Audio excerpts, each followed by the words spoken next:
31 people died in the immediate explosion. But over the next 30 years? The estimates climb into the hundreds of thousands from radiation-related cancers. April 26, 1986. 1:23 a.m.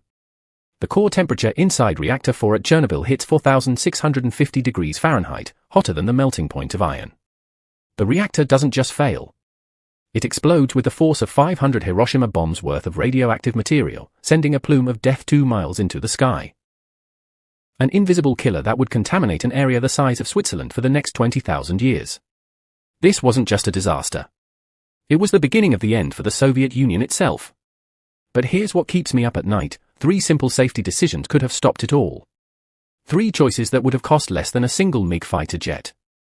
3 moments where one person saying no would have saved hundreds of thousands of lives. Welcome to Hindsight History, where we don't just tell you what went wrong, we show you exactly what could have gone right. Let's rewrite history. It's 1986. Ronald Reagan is president. The Cold War is at its frozen peak. The Soviet Union and the United States have enough nuclear weapons pointed at each other to end civilization 17 times over. And in the race for power, both military and electrical, the USSR is desperate to prove communism works. The Chernobyl nuclear power plant sits 11 miles from the city of Pripyat in northern Ukraine, then part of the Soviet Union. Pripyat is a model city, built specifically for the 50,000 power plant workers and their families. It has everything: schools, hospitals, an amusement park about to open for May Day celebrations. It's a Soviet showcase, proof that nuclear power is safe, clean, and the future. The plant itself? For RBMK, 1,000 reactors already operational, 2 more under construction. Each one produces 1,000 megawatts of electricity. But here's what you need to understand about RBMK reactors: they have a fatal design flaw. At low power, they become unstable. Western nations knew this. Soviet scientists knew this. But the people operating them? They had no idea. Let's meet the people whose lives intersected that night. Anatoly Dyatlov, Deputy Chief Engineer. 55 years old. Brilliant, ambitious, and absolutely convinced of his own infallibility. A man who survived a previous nuclear accident in the Soviet submarine program. He should have known better. That's what makes this so tragic. Dyatlov is running an unauthorized safety test on Reactor 4 tonight. A test that's already been delayed by 9 hours due to electricity demands. Leonid Tartunov, Senior Reactor Control Engineer. He's 26 years old. Just 26. He's been in this role for less than a year. His friends call him Lenya. He's engaged to be married. Tonight, he's sitting at the controls of a 1,000 megawatt reactor, and his boss is ordering him to do things that violate every protocol he's ever learned. Alexander Akimov, shift supervisor. 33 years old, father of 3. By all accounts a careful, by-the-book operator. Tonight, he's caught between following his training and obeying his superior. That conflict will cost him his life. And here's the tragedy within the tragedy. 3 separate reports had been filed in the previous 5 years warning about the exact scenario that was about to unfold. In 1983, engineer Nikolai Dolezal wrote, "The RBMK reactor becomes dangerously unstable at low power. Operators must never allow power to drop below 700 megawatts." His memo went to Moscow. It was filed and forgotten. The cost to implement his recommended fixes, approximately 2 million rubles, about $10 million in today's money. The cost of one modern Soviet tank. In 1984, a near-identical incident occurred at the Leningrad nuclear plant. Same reactor type. Same dangerous conditions. The operators there recognized the danger and shut down immediately. They filed a report detailing exactly what went wrong. That report was classified. Why? Because admitting a design flaw would embarrass the Communist Party. Anatoly Dyatlov never saw it. In 1985, just 1 year before Chernobyl, an operator named Valery Legasov, who would later become the chief investigator of the disaster, presented findings to the Kurchatov Institute warning that RBMK reactors required a complete safety overhaul. He was told to stop being alarmist. He was told nuclear power was safe, and suggesting otherwise was anti-Soviet. Little did they know, the answer to preventing what was about to happen was sitting in 3 separate filing cabinets in 3 separate Moscow offices. And then, everything went wrong.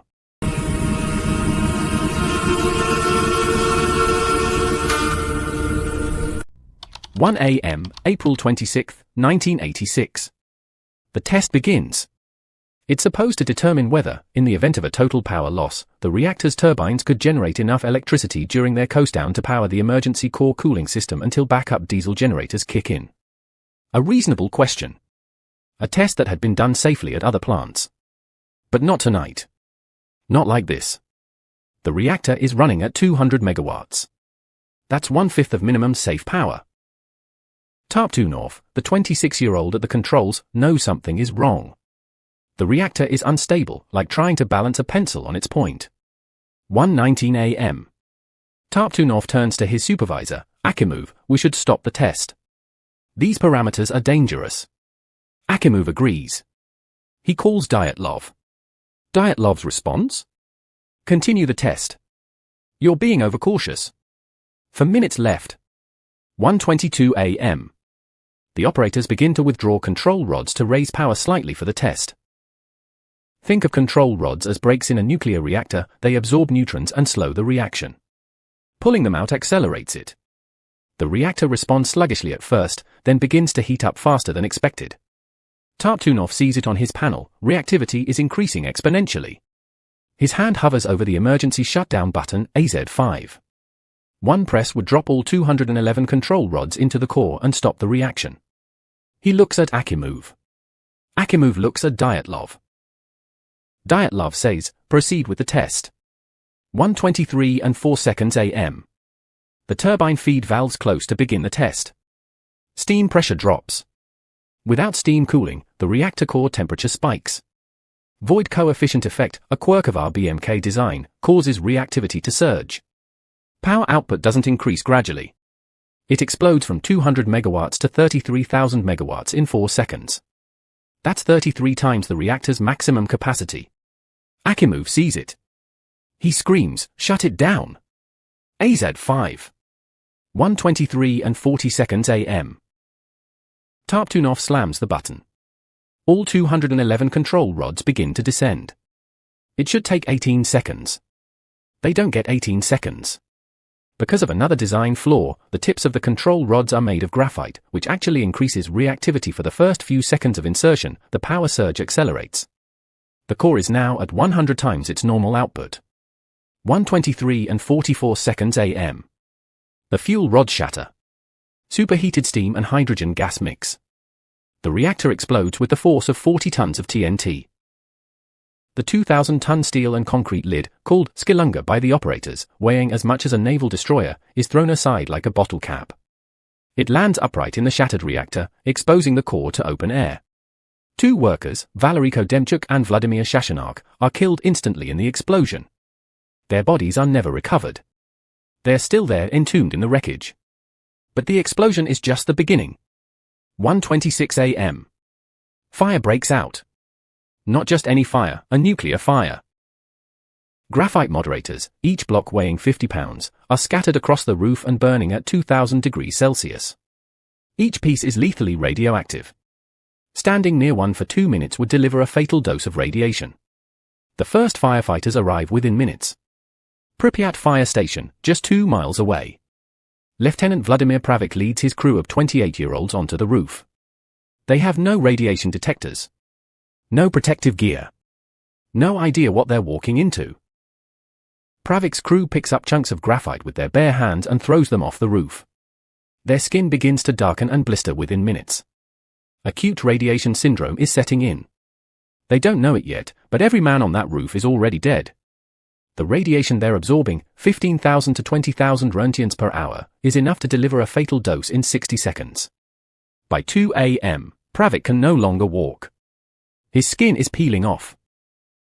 He and 28 of his fellow firefighters will be airlifted to Moscow Hospital No. 6. Only 6 will survive longer than 3 weeks. Inside the control room, Akimov and Tartunov refuse to believe the reactor is destroyed. They venture into the reactor hall multiple times, trying to manually lower the control rods, trying to engage the cooling pumps. Both receive doses of over 1,000 roentgens. A fatal dose is 400. Akimov will die 14 days later. His body so radioactive they bury him in a lead coffin encased in concrete. Tartunov dies 15 days later, his last words to his mother, "It wasn't my fault." For the first 36 hours, the Soviet government says nothing. Pripyat's 50,000 residents wake up on April 26 to a normal Saturday. Children play outside. The amusement park prepares for its grand opening. A beautiful spring day, with a strange metallic taste in the air. Wedding parties proceed. A bride named Ludmila marries a firefighter named Vasily Ignatenko. She doesn't know he responded to the fire last night. She doesn't know he's already dying. 14 days later, she'll hold him as his organs liquefy from radiation poisoning. She's pregnant. The baby will absorb so much radiation from her father that she's born with severe deformities and dies within hours. It's not until Swedish radiation monitors detect massive contamination on April 28, 2 full days later, that the Soviet Union admits anything happened at all. April 27, 2 p.m., 49 hours after the explosion, buses arrive. Pripyat will be evacuated. Citizens are told it's temporary. Take only what you need for 3 days. They never return. 350,000 people will eventually be permanently relocated. The exclusion zone, a 1,000 square mile area around the plant, will be closed for 20,000 years. 31 people die in the immediate aftermath. But the real death toll? The World Health Organization estimates 4,000 excess cancer deaths among those most highly exposed. Greenpeace estimates 200,000. The Soviet Union's own classified document suggests 60,000. 5 million people in Ukraine, Belarus, and Russia live in contaminated areas. Thyroid cancer rates in children increase 2,000%. Birth defect spike. An entire generation is marked by an invisible poison. And the cost? $700 billion in damages, cleanup, resettlement, and lost economic productivity. Let that sink in for a moment. So how did this happen? How does a routine safety test end in nuclear catastrophe? The answer isn't simple. It never is. But we can break it down into 3 categories of failure. Failure 1, design flaws. The RBMK 1000 reactor had 2 critical design flaws that Western nations had already identified and corrected in their own reactors. The positive void coefficient, at low power, if cooling water turns to steam, voids. Reactivity increases instead of decreasing. This creates a runaway chain reaction. Western reactors are designed with negative void coefficients, they are self-limiting. The Soviets knew about this flaw. They simply believed strict operating procedures would prevent it from ever being an issue. The control rod design, the AZ-5 emergency shutdown button, the last line of defense, had graphite tips on the control rods. For the first 4 to 6 seconds of emergency insertion, those graphite tips actually increased reactivity before the neutron-absorbing material lowered into position. This is like installing brakes that briefly make your car accelerate before they stop it. Engineers at the Kurchatov Institute had identified both flaws years earlier. The fix? Redesign the control rods, install additional manual controls, and add a secondary shutdown system. Estimated cost per reactor? 2 to 3 million rubles, $10 to $15 million. That's 0.5% of the plant's construction cost. Why wasn't it done? Because admitting a design flaw would be admitting Soviet engineering was inferior. Pride killed people. Failure 2, systemic and cultural failures. This is where it gets frustrating. Because the warnings were there. In writing. Specific. Ignored. Warning 1, the Leningrad near miss, 1984. On November 7, 1984, a nearly identical incident occurred at the Leningrad nuclear plant. Operators there caught the dangerous power surge and scrammed the reactor immediately. They filed report the 26th of April, 84 detailing exactly what happened and recommending all RBMK operators be trained on this specific scenario. That report was classified secret and distributed only to senior ministry officials. Why? Quote, public disclosure would create panic and undermine confidence in nuclear energy program. Dyatlov never saw it. Akimov never saw it. Tarptunov never saw it. Warning 2. The Dolezal Memo, 1983. Chief designer Nikolai Dolezal wrote directly to the Ministry of Energy, RBMK reactors must never operate below 700 megawatts due to void coefficient instability. Current operating procedures are insufficient. He recommended mandatory automatic shutdown systems at low power. The response from Deputy Minister? Comrade Dolezal is being overcautious. Our operators are well trained. His recommendations were tabled pending further study. That study never happened. Warning 3, the KGB report, 1985. This is the one that should haunt us. The KGB, yes, the secret police, conducted a safety audit of Soviet nuclear plants in 1985. Their finding: inadequate safety culture. Operators routinely violate protocols. Design flaws exist but are not disclosed to plant personnel. Estimate: risk of major accident within 5 years. The report was delivered to Politburo member Nikolai Ryzhkov. He filed it. Why? Because shutting down reactors for upgrades would miss electricity production quotas. Missing quotas meant political failure.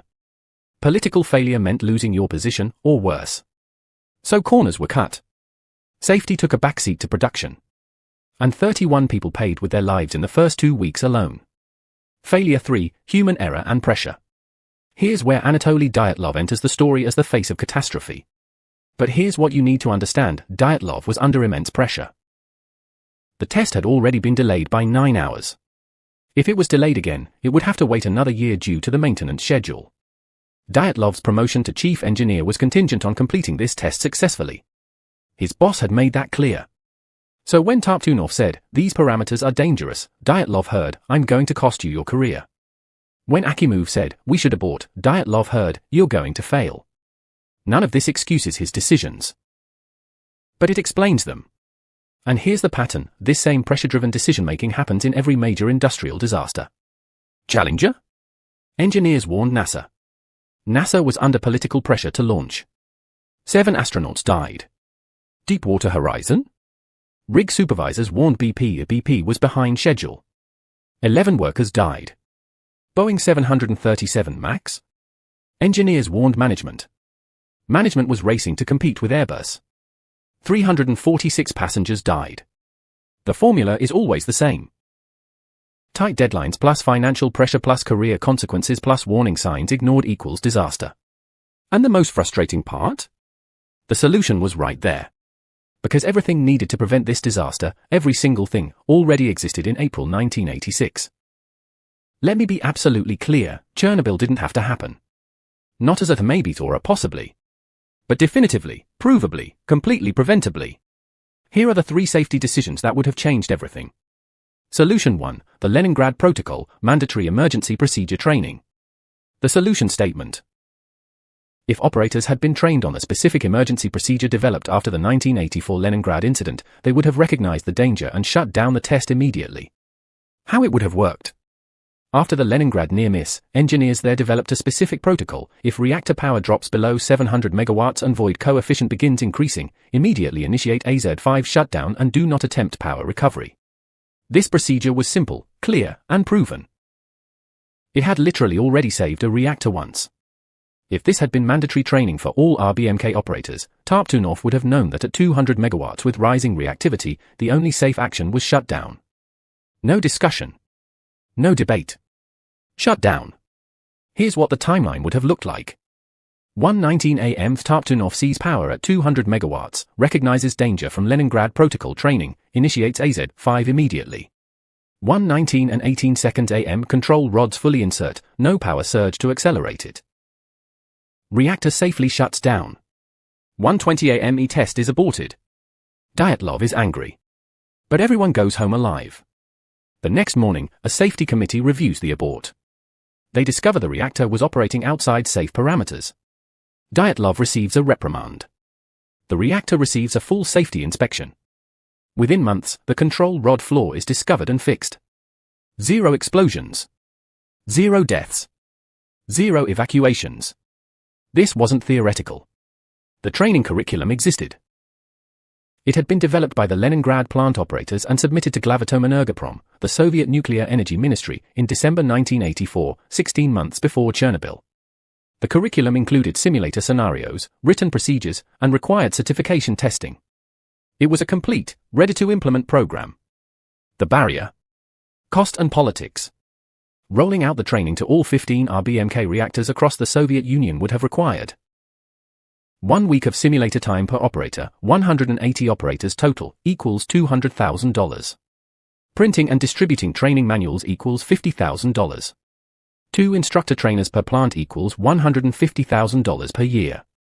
Total cost, $400,000 initially, $450,000 per year ongoing. But here's the real barrier: implementing the training meant officially acknowledging the Leningrad incident, which meant acknowledging RBMK reactors had a dangerous flaw. The Ministry of Energy blocked it.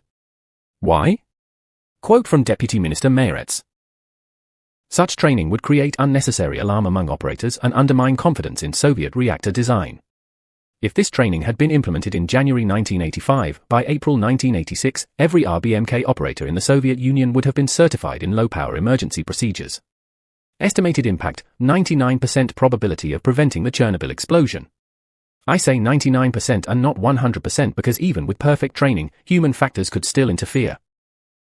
But given that Tartunov and Akimov both wanted to abort the test and were overruled, arming them with official emergency protocol would have given them the authority to say, this is not a suggestion, this is mandatory procedure.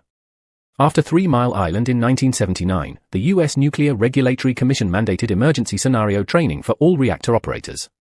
Simulator time became required. Certification standards were raised. Result? 0 core meltdowns in U.S. commercial reactors in the 45 years since, despite operating 100-plus reactors. The solution worked. We know it works. It was available. It wasn't used. Solution 2, the kill switch, low-power automatic shutdown system. The solution statement.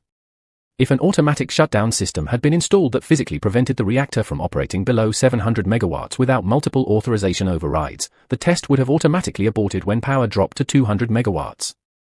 How it would have worked? Think of this like a car that won't let you shift out of park without pressing the brake. Simple. Mechanical. Foolproof. The system works like this. Reactor power drops below 700 megawatts threshold. Alarm sounds, 30-second warning issued. If power is not increased above 700 megawatts within 30 seconds, system automatically initiates AZ5 shutdown. Override requires 2 senior operators to simultaneously turn keys, like launching a nuclear missile, 2-person rule. Every override is logged and triggers immediate safety review. Here's the Chernobyl timeline with this system. 1 a.m. test begins, operators attempt to reduce power for test parameters. 1:15 a.m. power drops to 700 megawatts, automatic system alarm sounds, warning, approaching minimum safe power. 1:16 a.m. power continues dropping to 500 megawatts, second alarm, critical, initiating automatic shutdown in 30 seconds. 1:16 and 25 seconds a.m. Dyatlov orders Tartunov to override. Tartunov turns his key. But the system requires Akimov to also turn his key simultaneously. Akimov refuses. The system activates AZ5. Reactor safely shuts down. 1:17 a.m. Dyatlov is furious. He files a complaint. By morning, a safety committee investigates. They determine Akimov followed correct protocol. Dyatlov is reprimanded. The test is rescheduled for after a full safety review. During that review, the control rod flaw is discovered. All RBMK reactors are upgraded. Chernobyl never happens. This type of automatic safety system was standard in Western reactors by 1986. The technology was called a Reactor Protection System, RPS. Every single Western pressurized water reactor had one. The components. Power level sensors, already installed in RBMK reactors. Programmable logic controller, Soviet models available, used in military systems.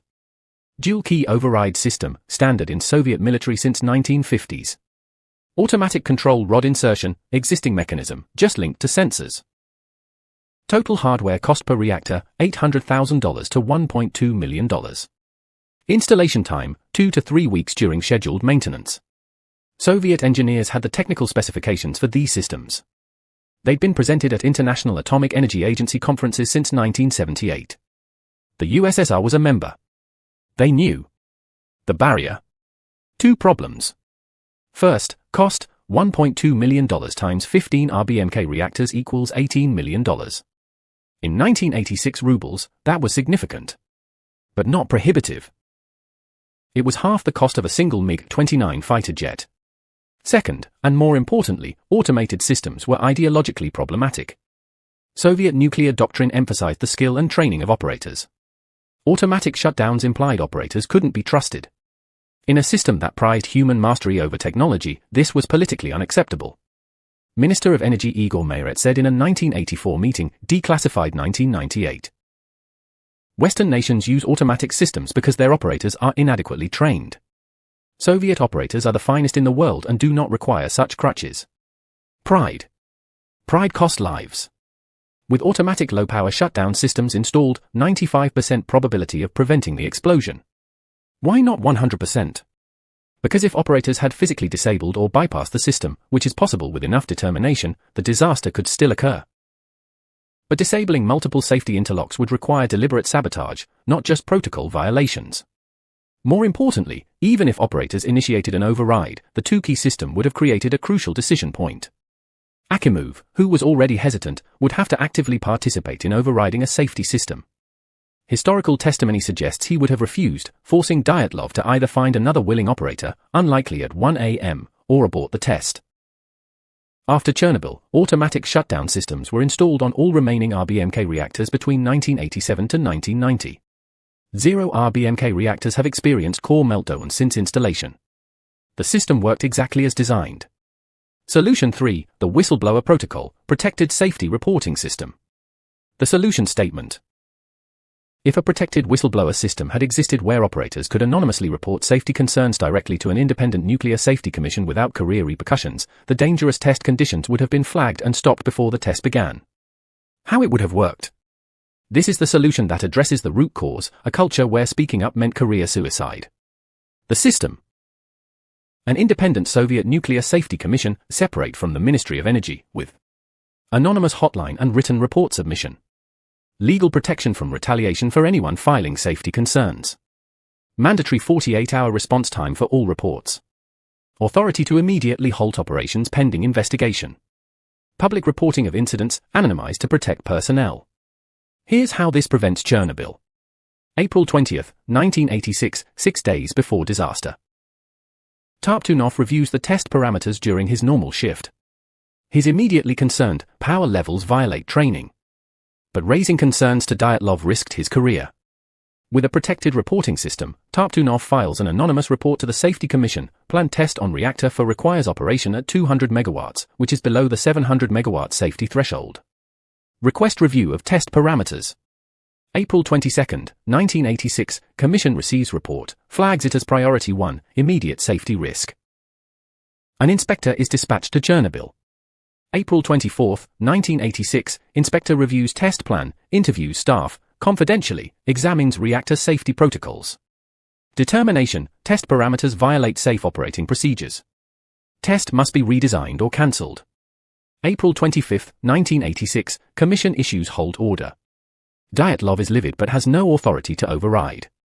The test is rescheduled pending redesign with proper safety margins. April 26, 1986, 1:23 a.m., nothing happens.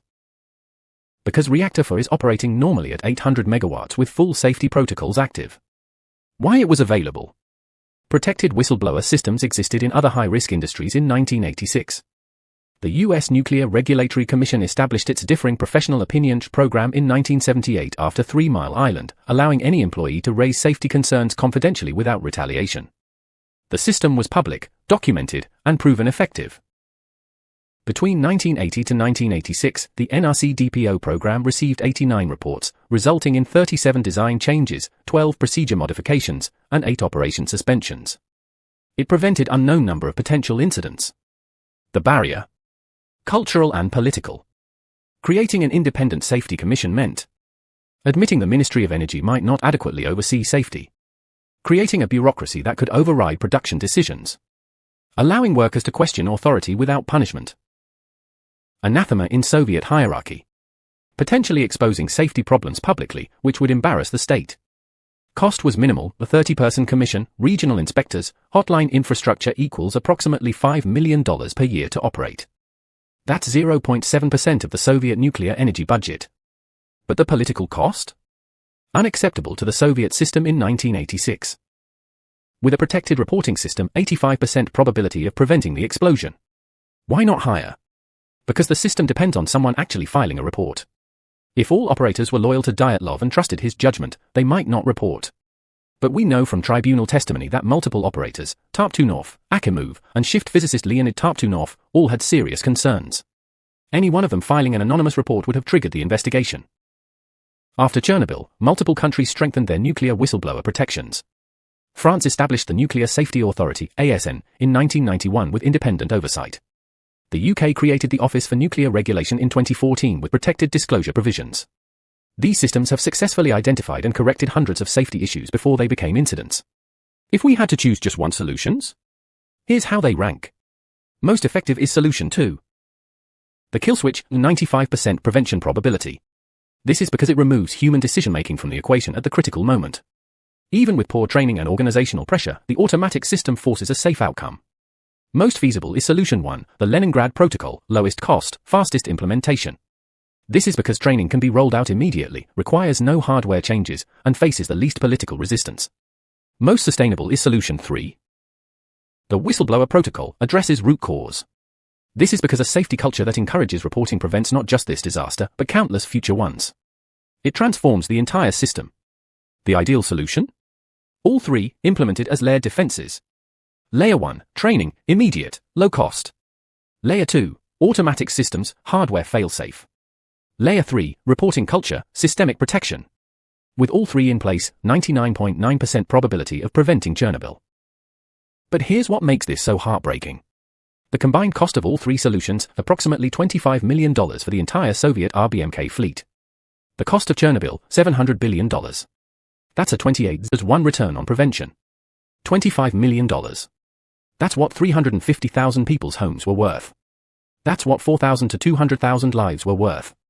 That's what an area the size of Switzerland being uninhabitable for 20,000 years was worth. The money existed. The technology existed. The knowledge existed. What didn't exist was the willingness to admit imperfection. So here's what I want you to think about. Imagine you're Leonid Tartunov, 26 years old, sitting at that control panel. Your boss is ordering you to continue a test you know is dangerous. Your career, your family's future, depends on following orders. But you have your hand on the AZ5 button. What do? It's easy to say I'd press it from our perspective, decades later, knowing what happened. But in that moment? With everything you've worked for on the line? With your supervisor telling you you're being overcautious? That's the real question Chernobyl asks us. On April 26, 1986, a nuclear reactor exploded because warnings were ignored, safety was sacrificed for politics, and the people who knew better didn't have the power to stop it. It could have been prevented for $25 million with technology and procedures that already existed. And the lesson? That disaster prevention is always cheaper than disaster response is one we still haven't fully learned. Here's my question for you, and I genuinely want to know what you think. If you were an operator at Chernobyl with the knowledge and training we've discussed in this video, but your career still depended on following Dyatlov's orders, would you have pressed AZ5? And if not, what would it have taken to give you that courage? Drop your answer in the comments. I read every single one, and I'm honestly curious about your perspective. Because this isn't just about the past, it's about what we'd do in similar situations today. And if this video made you think about disasters differently, if you're now seeing the pattern in other events, hit that subscribe button. We're covering the Challenger disaster next week, and trust me, the solution we found is even more frustrating than this one. You'll want to see it. Also, if you want to go deeper on nuclear accidents we did prevent, check out our video on the 1912 Titanic incident. Link in the description. It's the opposite of Chernobyl, a story where the laws was established but disobedience and politics caused thousands of lives. Pripyat's amusement park never opened. The Ferris wheel, painted bright yellow, has never carried a single rider. It sits there, frozen in time, a monument to a future that never came. 31 people died in the immediate aftermath. Thousands more from cancer. 350,000 lost their homes forever. An area the size of Switzerland will be uninhabitable for 20,000 years. All of it preventable. But here's what I hold on to, the firefighters who ran toward the flames. The engineers who volunteered for suicide missions into the reactor core to prevent a second explosion. The liquidators, 600,000 workers who spent the next decade containing the disaster, many sacrificing their health and lives to protect millions of others. Humans failed catastrophically at Chernobyl. But humans also showed extraordinary courage trying to fix it. Maybe that's the real lesson. We're capable of both the worst decisions and the most selfless heroism. The question is, which will we choose when the moment comes? History doesn't have to repeat itself. We just have to listen. Fighting.